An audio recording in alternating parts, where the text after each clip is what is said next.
ಯಾವುದಕ್ಕೂ ಒಂದು ಕಾರಣ ಕೊನೆ ಅನ್ನೋದು ಇರುತ್ತೆ. ಇಂದು ನಿನ್ನ ಜೀವನದಲ್ಲಿ ಕಡು ಕಷ್ಟದ ಕಾಲ ನಡೆಯುತ್ತಿದ್ದರೆ ನಡೀಲಿ ಬಿಡು. ಜೀವನ ದೊಡ್ಡದು, ಅದಕ್ಕಿಂತ ನೀನು ದೊಡ್ಡವನು. ಈ ಜಗತ್ತಿನಲ್ಲಿ ನಿನಗಿಂತ ಶ್ರೇಷ್ಠವಾದ ವಸ್ತು ಮತ್ತೊಂದಿಲ್ಲ. ಮತ್ತೆ ಹೇಳುತ್ತೇನೆ, ಈ ಜಗತ್ತಿನಲ್ಲಿ ನಿನಗಿಂತ ಶ್ರೇಷ್ಠವಾದ ವಸ್ತು ಮತ್ತೊಂದಿಲ್ಲ. ನಾನು ನಿನ್ನ ನಂಬುತ್ತೇನೆ, ನಿನ್ನನ್ನೇ ನಂಬು.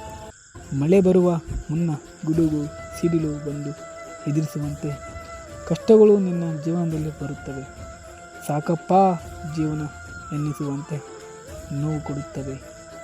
ಕೆಟ್ಟ ಸಮಯ ಬರುತ್ತದೆ. ಬರುವ ಮುಂಗಾರಿನಂತೆ ಆಷಾಢ ಮುಗಿದು ಬರುವ ಶ್ರಾವಣದಂತೆ ನಿನಗೂ ಒಳ್ಳೆಯ ಟೈಮ್ ಬಂದೇ ಬರುತ್ತೆ. ನನ್ನ ಆಣೆ, ಹೊರಡು, ಕೆಲಸ ಮಾಡು.